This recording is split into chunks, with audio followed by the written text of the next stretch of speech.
All right, so I think I need to read the following. Consistent with Chapter 107 of the Acts of 2022, this meeting will be conducted by remote participation. The public may not physically attend this meeting. Additionally, all votes taken by the EDIC during this and future remote meetings will be by roll call vote. If you're calling in on a phone, you can press *9 to request to speak. If you're watching on a computer or— Hey, Tom. Yeah. Oh, hey, Mike. Sorry, I don't hear you. Just a second.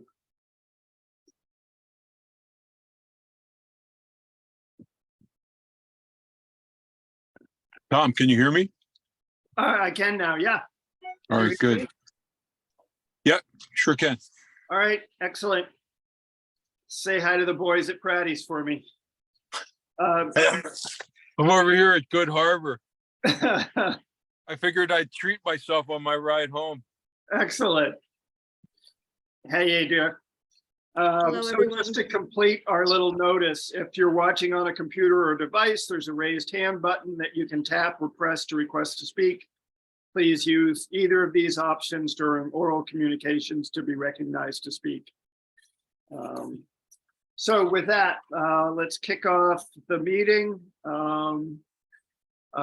Lee taking attendance. So we've got, I guess only Jerry is missing. Is that correct? Everyone else is here. First order of business is the February 21st meeting minutes. I hope everybody had a chance to take a look at. Any comments, suggested edits to those? Okay, seeing none. I make a motion to approve those meeting minutes. Second that. Mike has seconded from Good Harbor Beach. Can I have all in favor say aye? Raise your hand. Aye. Okay. So old business, nothing on the organizational issues at the moment. Status report of current initiatives, the Conlin Road expansion feasibility study. So as you recall, we had a presentation by Weston and Sampson. We were essentially ready to go with their feasibility analysis. We took a vote and we voted to approve signing the contract and moving forward, but on an abundance of caution, we wanted to wait and make sure that we at a minimum understood the process of getting the money, as well as really had a level of assurance that we would be receiving the money. So last week there was a bit of a kerfluffle because I got an email from Jill Cahill, but informing us that apparently was from a woman at the state who has apparently been sending emails to the city since September, saying, what do you want to do with these earmark funds? Here's what you need to do in order to access them. And the city, for whatever reason, hadn't responded. And finally got the attention of Jill, who forwarded it along. So there was an initial panic because this work, it appeared that the work needed to be completed by June 30th. And really the project scope from Weston and Sampson is for 6 months of work. And suddenly we were looking at conducting this in 3 months. So went back and forth with Weston and Sampson. They sort of said, okay, I think we can do it in 3 months, but it depends on, can we get the information that we need? Can we schedule interviews in a particularly efficient manner, et cetera, et cetera. And then I was able to touch base with the woman at the state who I think assured me, but this is what I want to share with all of you guys, that we should be okay. So the way it works is that as soon as we have a signed contract, which could be tomorrow, and then we have the forms ready to submit on this online portal, that we will essentially within a few weeks get 50% of the $40,000 earmark. So then there will be a remaining 20,000, and really the June 30th deadline isn't necessarily to complete the project as we think about it, but it's to make sure that you spend all your money by June 30th, and that the requirement of a project report, is not the full feasibility report. It's here's what we did, here's how we spent the money. Thank you very much for that earmark. So based on my understanding then, so at that point, if we expend the 40,000 from the earmark, then conceivably we would then still have $15,000 that we were ready to contribute from our own funds. And we could, hold that for final delivery of the feasibility assessment and report to our liking after that June 30th deadline. So the question to everybody is, I don't think, since we've already voted on it, we don't need a vote, but is everybody comfortable with that? And or are there questions based on my description of how this will work? Any red flags or any questions that you have to forward? Rob? Yeah, Tom, who's responsible then for completing the request for information that came from the state in Jill's office? So because there's what I have told them is sort of that they've been sending, there's this, and then there's one other party that's not really a city department. And so based on my being both annoyed at what happened, as well as the fact that I regard the EDIC appropriately, as not a city department or board, but we are, a unique separate entity, that we would submit on our own and be responsible for doing it on our own, rather than having to sort of coordinate with and work through somebody at the city. Right, and Jill understands that? I haven't heard back from her. I mean, I CC'd her on an email that I sent to Ryan Knowles, who's the IT guy who seems to be responsible now, saying just that. And then we also, Taylor and I are planning or arranged to meet with the mayor and Jill and Sal at the end of this month, March 28th, just to keep them in the loop as to what we're doing and what we're thinking about and get any feedback. So. Okay. Mike, I think you're talking, but the winds at Good Harbor are diluting your voice. Tom, is there a way, could we get Jill to respond to that email she was CC'd on, so we at least have some acknowledgement that, the way things, are going to unfold, that you set out there are acceptable, or at least, I mean, we're here, we are kind of, again, we're signing a contract, but we don't have any confirmation that we have partners here, either at the city or at the state level, right? It just seems rather, we're basically hoping that this earmark comes through, right? And making commitments that, we probably otherwise would reconsider or think about how we were making the commitment. So, well, hold on, though. But Tom, it's really not. I mean, did the person at the state said they could work directly with us? Yeah. Okay. So I think they're. I don't. The money's there. One. Two, I think the state realizes that going through the city is not efficient, time efficient. And three, if they've said it's okay to go around, I mean, we can confirm with Jill. okay. I'll work on that personally because I have the most direct line.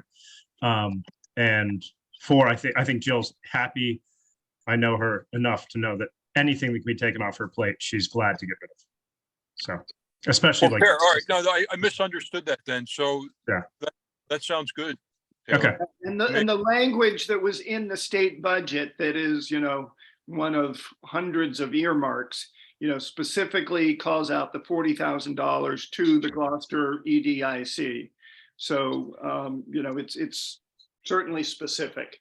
And what we're completing, what Lee and Taylor have just sort of completed, I guess, yesterday, but is, the financial, the money will be deposited directly into our bank account as part of us submitting the application, as opposed to, again, going through the city where the money would go into the city coffers and then we'd have to yell and scream, I'm sure, to get it handed over to us. So in this way, it's a direct line into our bank account.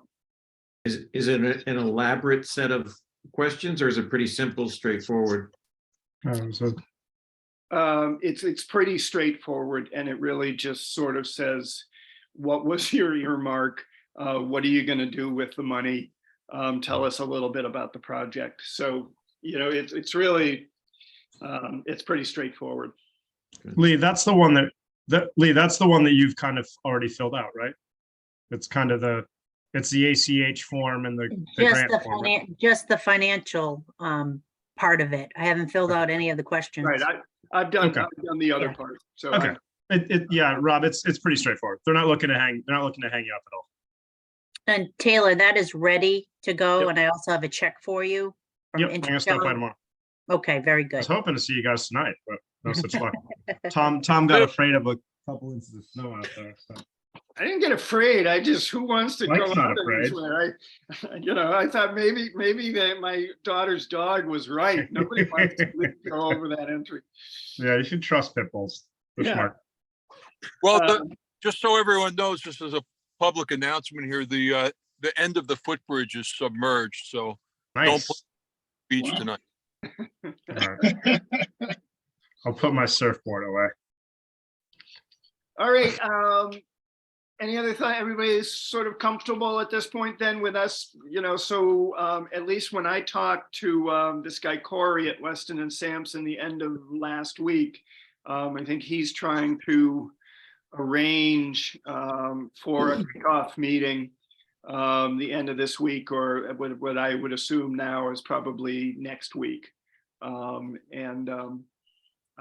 So anyways, certainly the core committee members, which is Taylor, myself, and Mike, right? But if anybody else is interested in participating, I'll send out an announcement when the meeting gets set, but certainly others are welcome.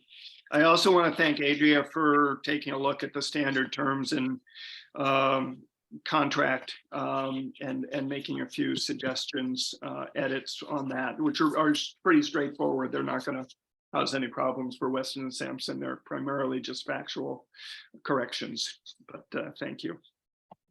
Most welcome. All right, next on the agenda is the energy capacity study.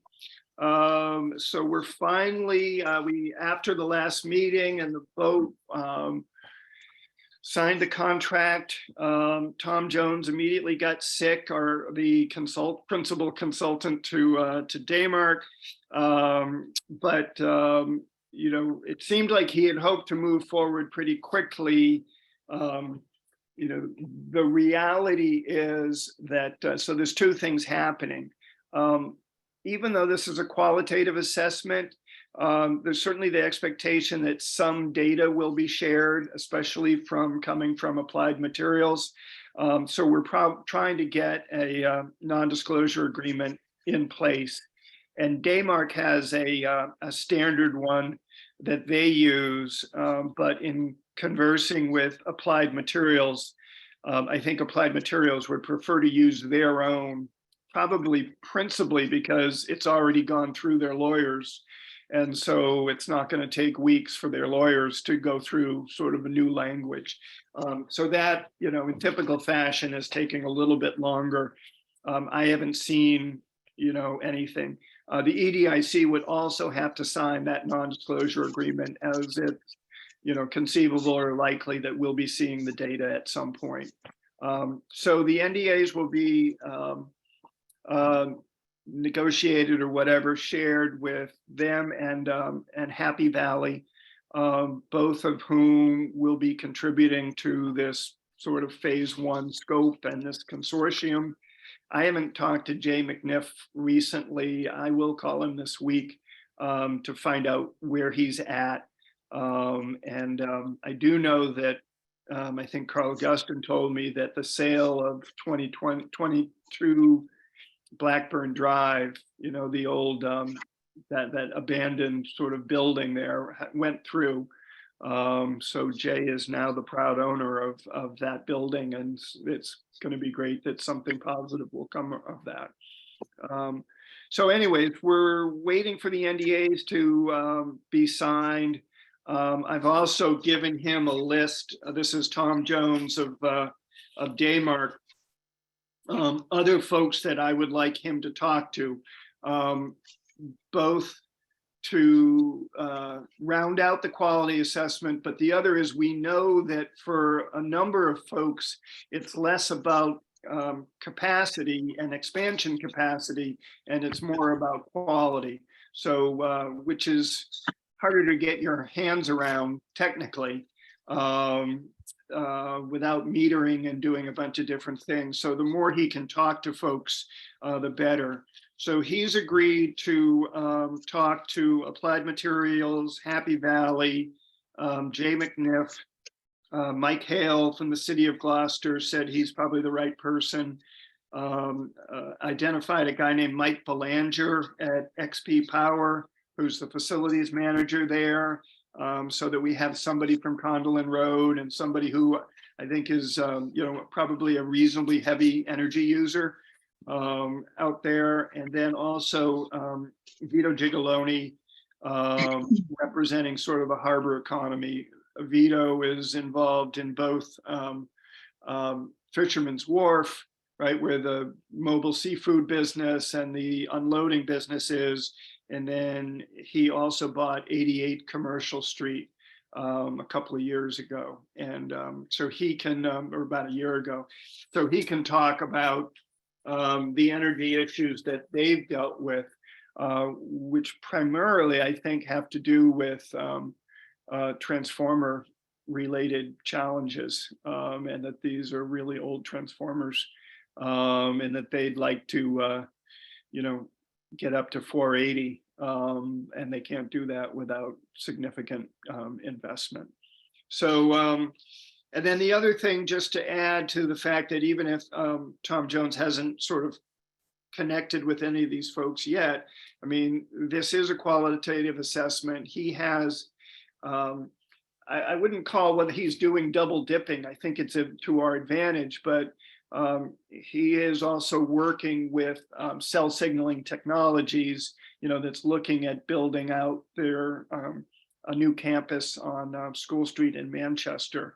So he's done some of the work as it relates to, how the distribution of energy works from Beverly, where there's, one substation, up to Manchester. So I think he has a fairly good understanding already of how that system works and where there are deficiencies based on some of that work. So I think at our next meeting, it's been a short period since our last meeting. Our next meeting, I'll probably ask both folks to either, give a brief presentation on what's happening in progress, or at least submit, a one-pager so that we can keep the ball moving on those things. Any thoughts, questions?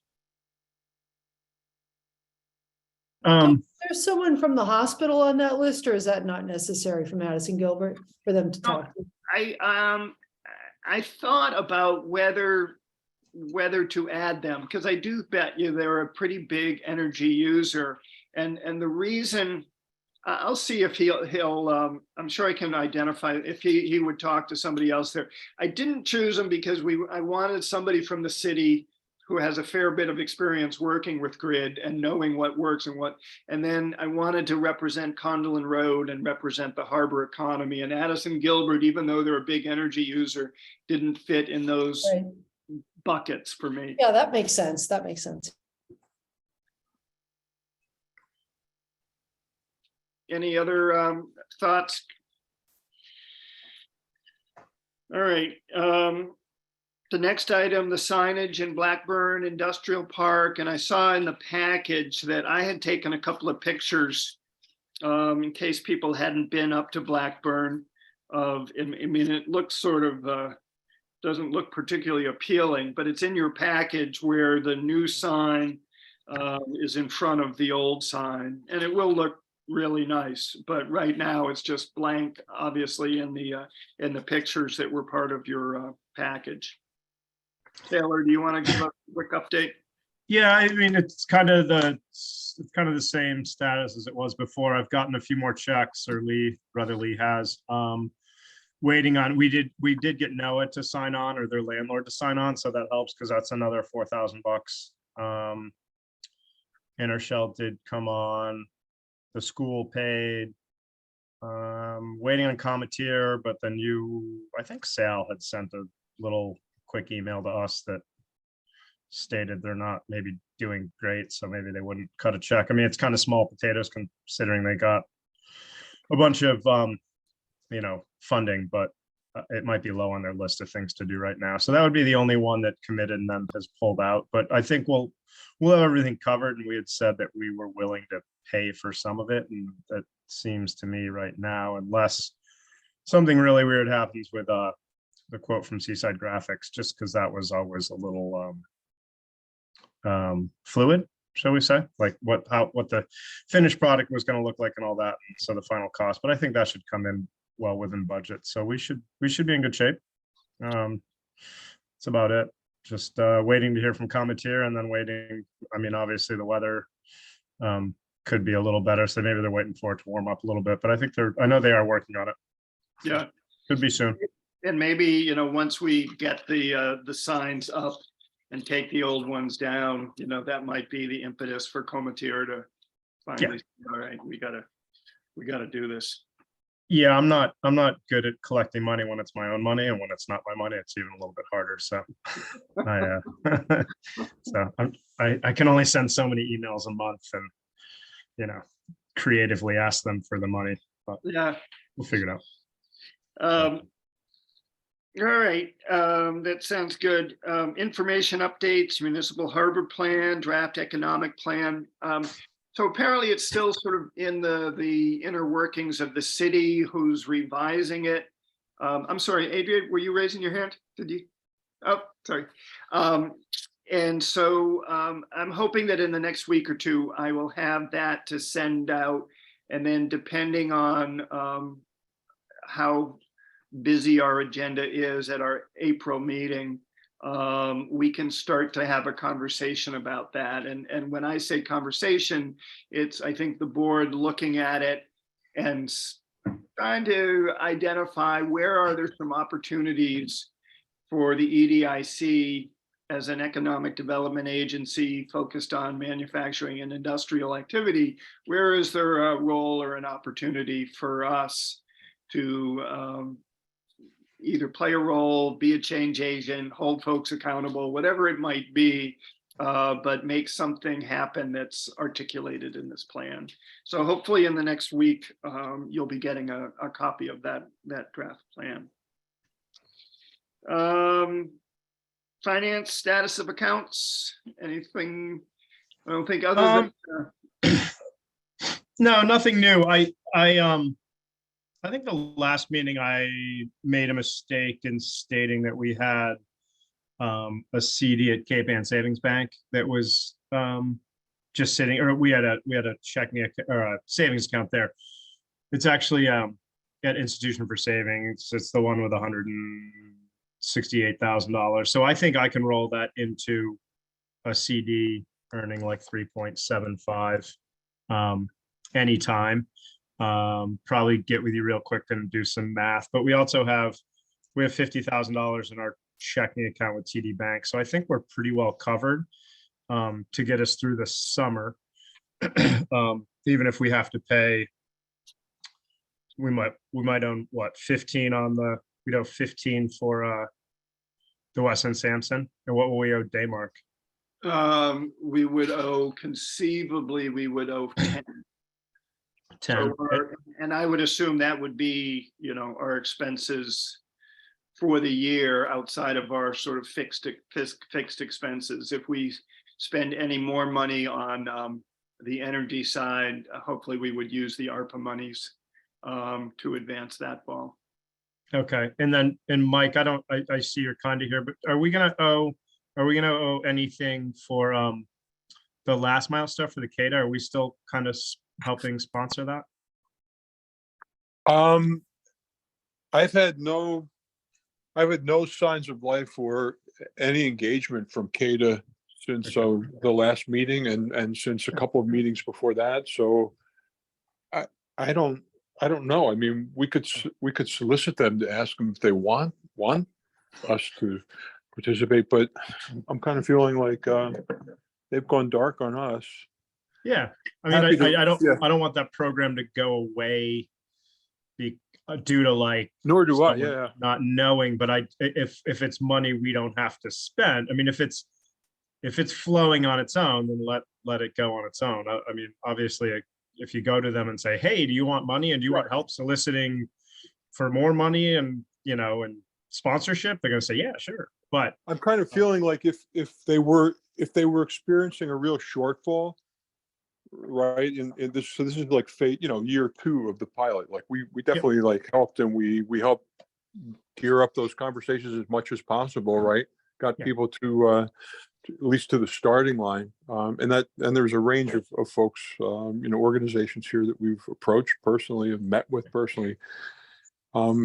CADA was going to pick up any of those, conversations. That's basically what Felicia did, and no, when she transitioned out, there wasn't any real substantial follow-up. So I'm assuming that they're a healthy program and they're getting the numbers they need.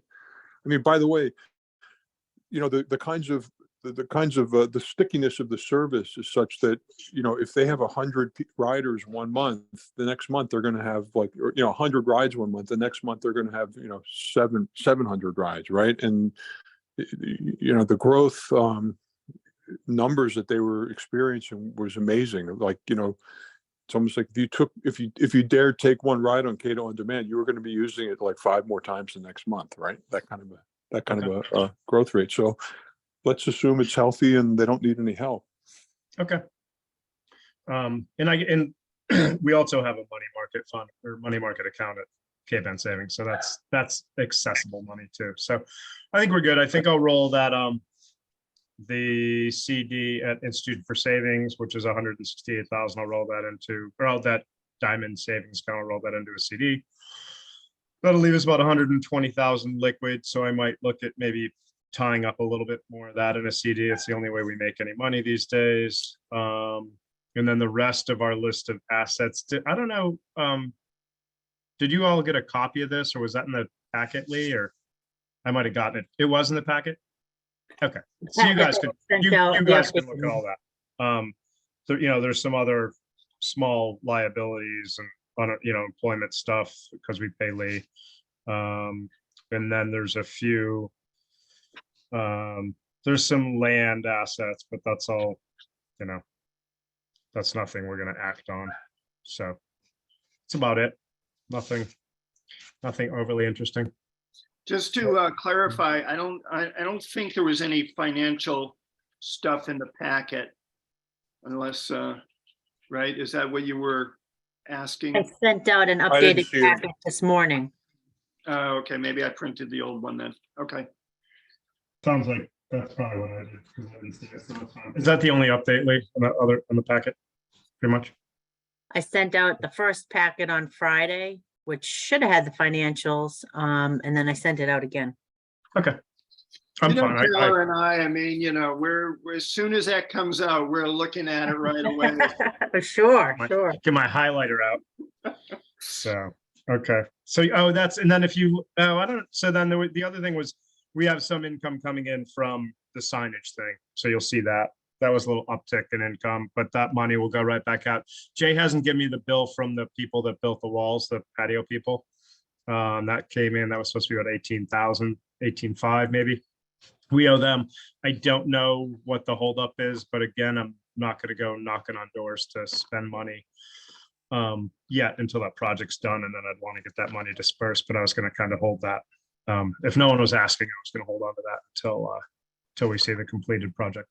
So that's about it. All right. And I got. Gretel, you had mentioned a CD rate that was really good last time. I don't know whether, and obviously it's easy just to turn it over to Institution for Savings. I don't know whether that rate is still available or not. Yeah, I It think was- the institution had a 4.5 just recently, but Capital One had a 5 for 11 months that they may still have. But yeah, I think institution actually had a pretty good one at 4.5. Yeah, I just called this. So they said their best one was at 23. I called them the other day. I said 23 was at 23 month at 3.75. Wow. I could call and ask again or see if they have some other vehicle.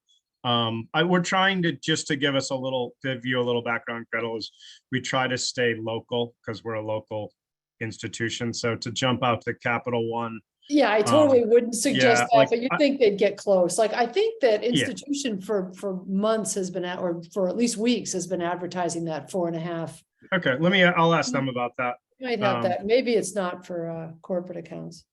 Yeah, they do funny stuff like that too. And we could move that money around too. I'll look around. We have that TD bank account too. I'm trying to pare them down to maybe 2 banks or Yeah, or you don't whatever. want to have it all mixed up. Um, Yeah. So, all right. I'm Yeah, actually, so a side note is on a side related issue of going to a SBA whatever conference on Thursday, but one of the lenders there is the EDIC of Lynn. And that's kind of the main reason I'm going is I'm going to maybe kind of chat with them because we've always talked about going to the Lynn EDIC and kind of asking them how they operate. So I'm planning on setting a little time aside to maybe sit with that person and ask them kind of what their lending practice is. I know we don't have a lot of money to lend, but it would be one avenue for us to both promote business and make money. So I will report back to you on that next time. So for what it's worth, the Gloucester Cooperative is advertising 4.64, Okay. although it's only 12 months. So, when all is said and done, it may turn out to be the same when the rates drop. Who knows? Yeah, that's a tricky game to play. Right. I mean, either way, we'll figure it out. Well, I also have there's another batch of CDs maturing in October and November. There's going to be another 300,000. So, that's going to come in to play when those rates are probably coming down again. So, Yeah, good chance. so we'll see what happens. So Gloucester Co-op, you said? Right. Okay.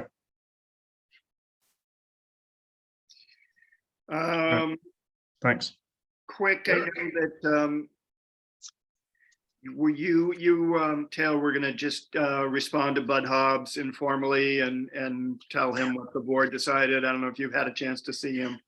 I did. I saw him the other day. He's switched gears, so that's fine. He knows.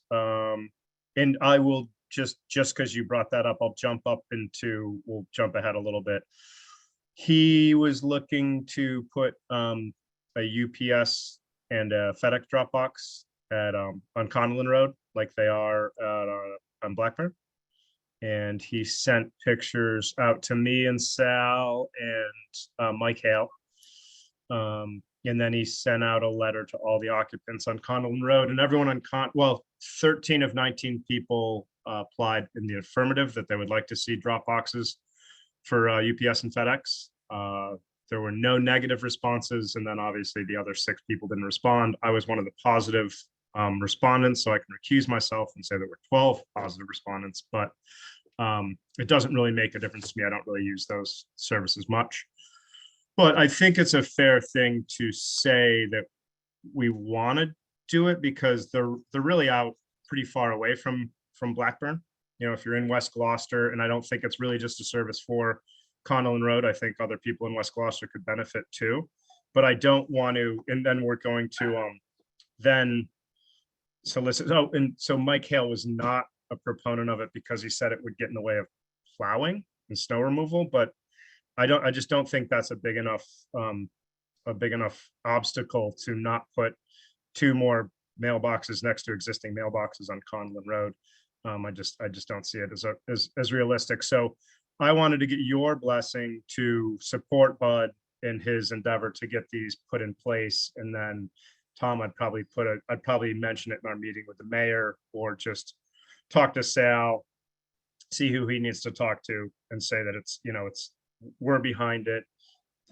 Most of the occupants of Conlin are behind it, and look for, something from the city that says we can do it. I think we do need something from the city saying we can do it. So I just want to, keep pushing this forward unless you all have a reason not to. I mean, my opinion is that the local benefit to the businesses on Conlin is going to be, convenience, right? Customer service, but the peripheral audience, it's going to be huge for them. Who wants to drive? How many times has every citizen thought about where am I going to drop this UPS package off or envelope, right? And It's an environmentally sound decision, because people are going to be driving less to chase down UPS or FedEx or driving to Beverly or whatever. Right. Yeah, because We've West all done Gloucester's not close. It's an ESG move. Right. there you go. Come on, there's nothing like that adrenaline run to, hit the 8 o'clock drop off at Staples. So Lee, I had asked Lee maybe a couple of months ago, or maybe it was a month ago, when this issue was raised by Sal, I guess. And Lee, you had started to reach out just to find out, like, what are the logistics of requesting, a drop off. And then when we got the email from Mike Hale that just seemed to shut it down, I told Lee, don't bother. But I'm happy, and I think doing something for the tenants in Conlin Road, if they would like it, is a very reasonable thing, and there's an upside for the EDIC and the city, to sort of make it happen. So I certainly support it. It doesn't snow anymore, so that's. I know, clearly. Snow removal's not an excuse anymore on Cape Air. Right. We've done our risk management, and in 20 years, we'll have 2 snowstorms. Right. But I do think we should have a sign on this, nearby, that's attributing this to the, brought compliments of the, the city of Gloucester, so that we make sure that everyone's on board and gets the recognition needed. Yes. So Lee, have you made any progress in identifying who to connect with? I kind of lost momentum when you told me to put the brakes on. Yeah. But I can kind of research and figure it out and get back to you. Okay. I mean, unless anybody has any insight, but I think it's, just sort of figuring out who to call at UPS or FedEx to make this happen. Yeah, I will. So no, we have that. So Bud has like work tickets in on both, and they're just waiting for a letter from the city. So I'll circle back with Sal and say that the project has our blessing, see who else he needs to talk to. And then that's it. If I might, maybe need a letter from the EDIC Lee at some point, and then myself or Tom or whoever can sign it. But I think we're good. I'll check in. I'll shoot at Sal and Bud an email saying that we agree. So just to make this maybe absurdly formal, but let's make a motion to suggest that the Gloucester EDIC supports a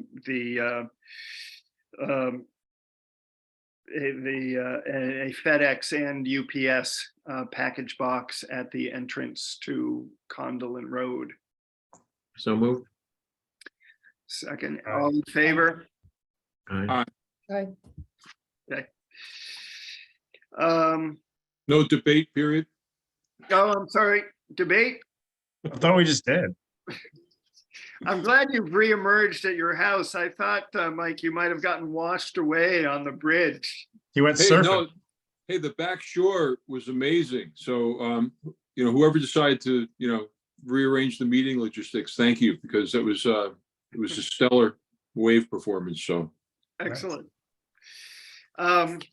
The only other thing that I sort of skipped over is that I was supposed to check in with Mass Econ to ask them to come to present at a meeting and just talk about Mass Econ for everybody's. I failed to do that, but I will do that this week and get them on the agenda for the next meeting or the meeting after that. So,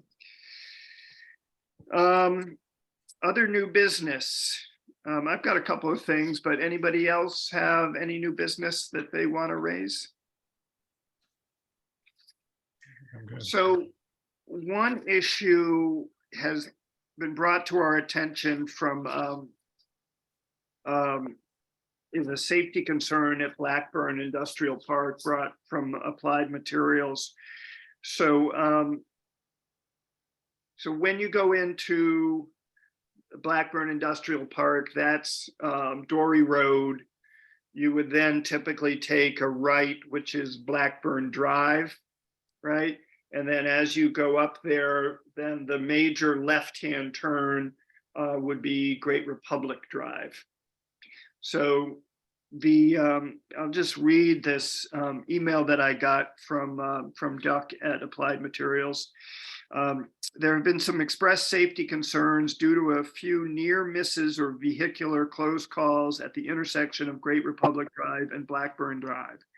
There is a stop sign at the end of Great Republic Drive before it connects to Blackburn Drive, but it is well hidden to the oncoming traffic on the left-hand side on Blackburn Drive. This is a major blind spot, and it is not a good combination with many aggressive drivers in the area. Is there something that you can do or the city can do to prevent a potential accident or loss of life in the future at this intersection? Have there been any safety discussions or any plans to address this issue? Can you install a mirror at this intersection to address the blind spot issue? Can the authority make this a four-way stop intersection to address the issue if deemed valid? I am seeking any resolutions to address the safety concerns or prevent an accident. If you're not the right point of contact, please, point me in the right direction. So I just responded that I would raise this issue at this meeting. I don't know that it's ever been a point of conversation of the EDIC before. In my mind, there's two relevant bodies. So one is the DPW, and the other is there is a transportation, I think it's a commission in Gloucester. I don't think it's overly active, but its role is to look at transportation related issues, safety related issues, maybe parking type issues. I was intending to get up there to take a look at it really is sort of a freeway. It doesn't, he sent some pictures, but I think it'd be better if anybody's driving in that area to pose a safety risk to yourself by driving up there, is that there is no clear, you need to stop here at Great Republic Drive and there's no stop sign on Blackburn Drive. So it's clear to me that, something probably should be done. But I don't know that we are, other than sort of helping to make it happen, we're the ones to, draw a line in the sand and say the following should be done. Does anybody have any thoughts or experience? And in fact, Adria, I don't know if you've ever dealt with transportation or safety related issues or Not really, Tom. Not really sure, other than kind of presenting it to the city. I don't think it's an EDIC issue necessarily. So when you guys had your involvement with Happy Valley in the building of that, was the signage, were we a part of any of that? Or was that just what the city mandated what they needed and they had their people do what they were supposed to do, hopefully? My recollection, Adria, was that we didn't talk about signage in the park. It was really only signage around the property, and such, and things like parking and sidewalks, addition of sidewalks and such, for safety. Right. But it was primarily around, getting the site, ready for approval, but nothing around, oh, by the way, it's probably the same stop sign, physically the same stop sign that was there before. Probably, I would imagine the traffic's gone up exponentially though, right? Right. So, and I mean, you can pull up to any business around there, you can see people, the traffic is probably coming from the direction of Happy Valley and other businesses up there, to Blackburn, and then it's probably that right-hand turn, I would imagine, but the issue where this citizen is calling out the safety concern, the corner that the issue is at, they're both city-owned streets, right? They're both public streets. Great Well, that was one of the Republic. questions I had. Do we know if that's a city street? If they're public, then it's 100% on the city. But mean, who in the city, I guess, is the question here. Is it DPW? DPW? Well, Yeah. I'm That'd be sure my there's guess. I'm sure there's a process. Mhm. I'm sure it's not the first time somebody's wanted to The- stop. The So we city need to just has find out that who's information. responsible for it and go through that process and then go from there. I don't know. Right. Could be What ward is DPW 's that? logical, could be the police. I don't know. Yeah, I mean, the Transportation Commission, for example, I looked at the website, I mean, it has a member of the fire department and a member of the police department on it, as an example. I'm wondering if Applied, or anyone who would send such a letter, who else they send it to? If we're the only ones, or if they've already, been in touch, but, we might, casually ask, in an official capacity, ask, DPW, or if anyone else has heard about this, because, we're looking to get, allies to, evaluate the problem, right? It may just be putting a sign up that, stop sign ahead, right? Or have, some type of signal. We see them all the time. Yeah. Is there a relevant city councilor that we would talk to about this? Whose ward is this? It's a really good question. Yeah. Why don't we know that? Yeah, I bet it's Ward 1, but it ought to be easy enough to find out. Is it Ward 1 or Ward 2? I don't Well, know. that's my guess is Ward If 1. it's but I really Ward don't know. 1, it's Scott Memhard. If it's Ward 2, it's Tracy O'Neill. Anyway, there are maps. Yeah.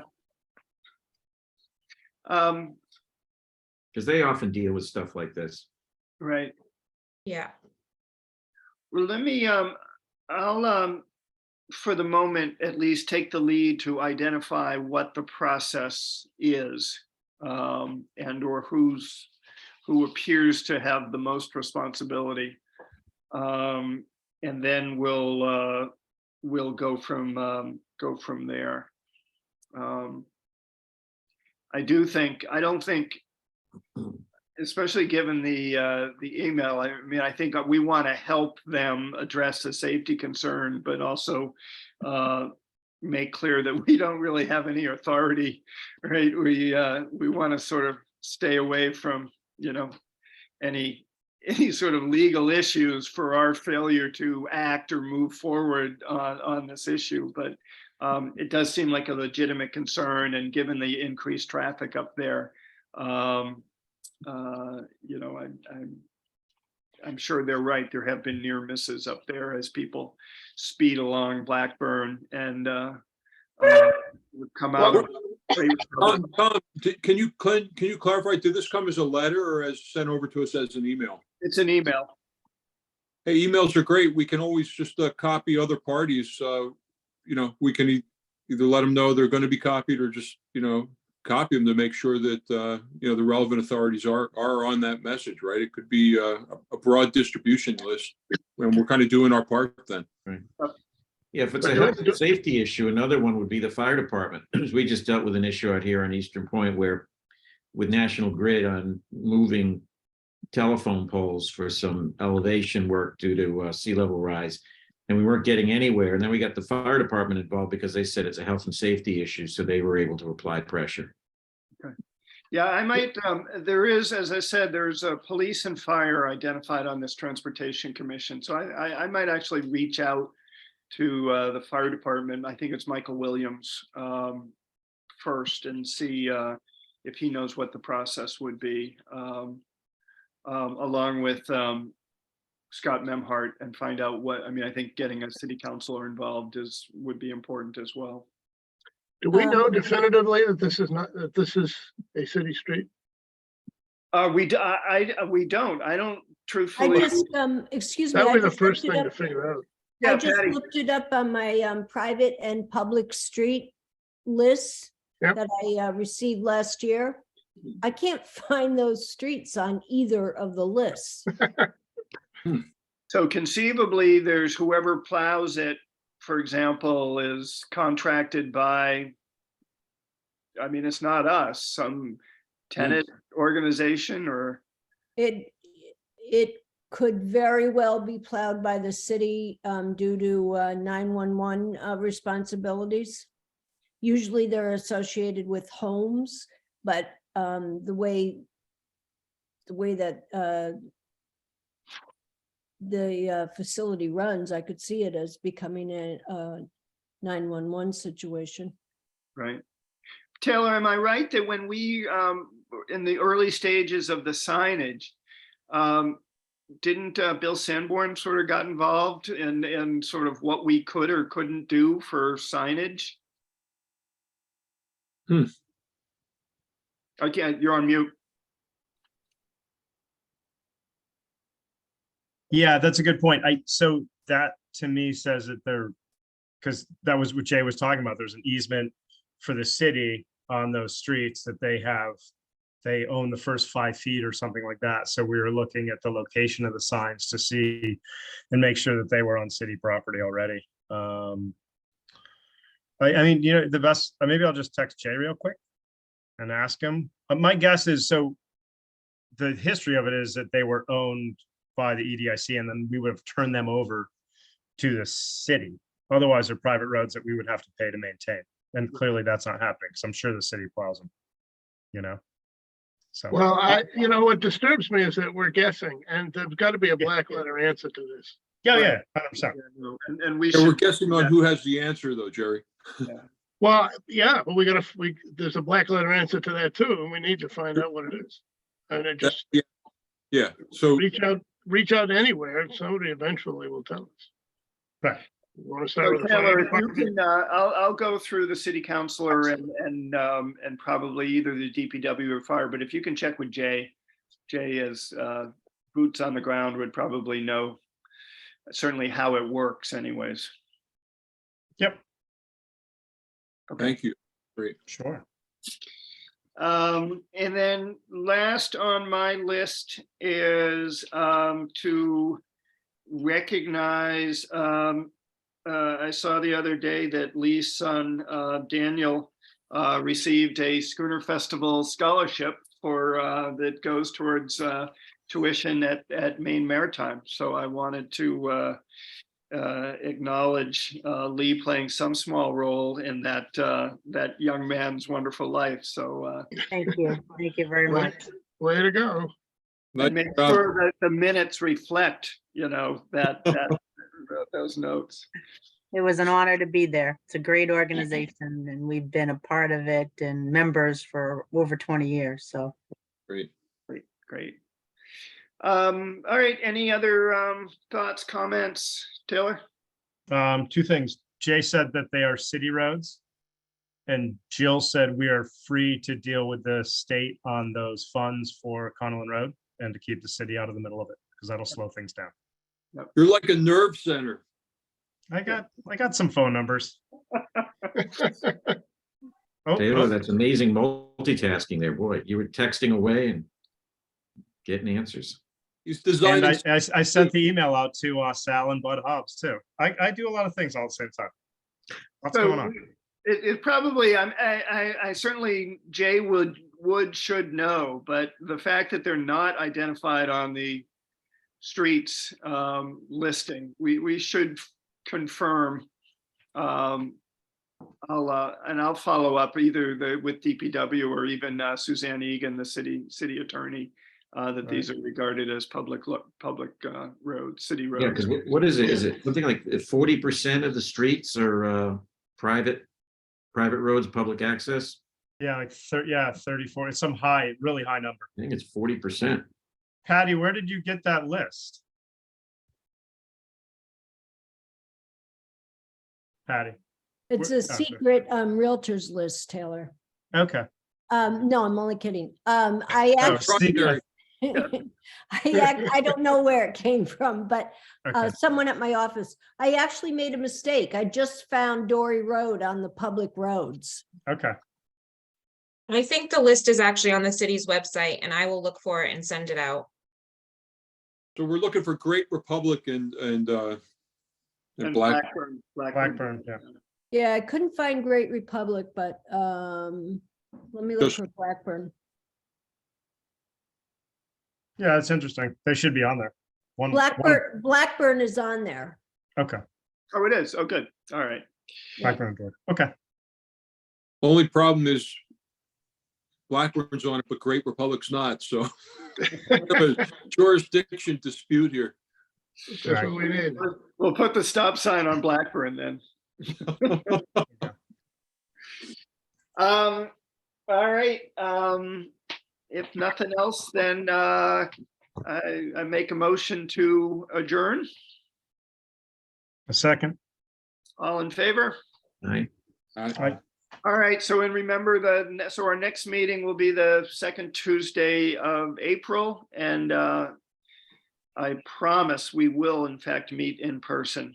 And whether there's a snowstorm coming or anything else, we'll meet at the harbor master's office, since Lee has gotten us that space for the upcoming year here. So You know, it could be the blizzard of 23, Tom. Be careful what you promise. come hell or high water, I'll follow the words and wisdom of Mike Galassi. Bring the popcorn. We'll see you there. All right, thanks, everybody. Thanks. So Right. before Thank you. everyone leaves, I'm looking at the list right now from the city's website. And for Blackburn, are we talking Blackburn Drive versus Circle? I have Blackburn Center. Drive as a public road. So it depends on the address. So Blackburn Sure. Drive is city owned from 34 Dory Road to 12 Blackburn Center. And then from 12 Blackburn Center to the dead end, that's private. That could be McNiff. Yeah, That's- so I bet you that's exactly. That's probably McNiff owned. So Okay. then the bigger question, where there's lots of tenants, is Great Republic Drive. Yep, which is on here and it's city owned, 100%. All Okay. right, excellent. We're good. All right, Good job. Take care. It's more Right. real time. Thanks. All right. Thanks. Thank you. Sorry to keep you everybody. guys. All right. take care. Have a good night. All right. Bye.